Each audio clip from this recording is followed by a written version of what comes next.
ভাই সৃষ্টিকর্তা এত সুন্দর করে তোদেরকে ছেলে বানায় এই দুনিয়াতে পাঠাইছে, কেডাই কইব ভাই তোদের এরকম পোলা হইও মায়াদের মতো সাজসজ করতে? তোরা কি এরকম মেয়েদের সাজ টাজ করার পর আয়নার সামনে গিয়ে দাঁড়াস না? দাঁড়াইলে কি তোদের দেখা ভয় লাগে না? হ্যাঁ,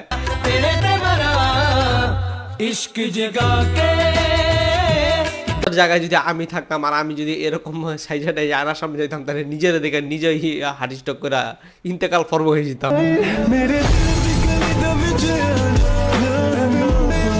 এরা নাকি বাহির দিয়ে পুরুষ হলেও ভিতর দিয়ে নাকি মেয়ে, আর এটাতে নাকি তাদের কোনো হাত নাই। হ্যাঁ, আসলে তাদের হাত নাই, কারণ এটা তাদের মানসিক সমস্যা। এরা পাগল হয়ে গেছে, এদেরকে অতি দ্রুত পাবনা মেন্টাল হসপিটালে পাঠায় চিকিৎসা করেন, তাহলে এরা কোনোদিন বলবে না যে এরা ভিতর দিয়ে মহিলা বাহির দিয়ে ছেড়ে। বাকি একটা জিনিস কোনোদিন চিন্তা করছো যে পজিটিভ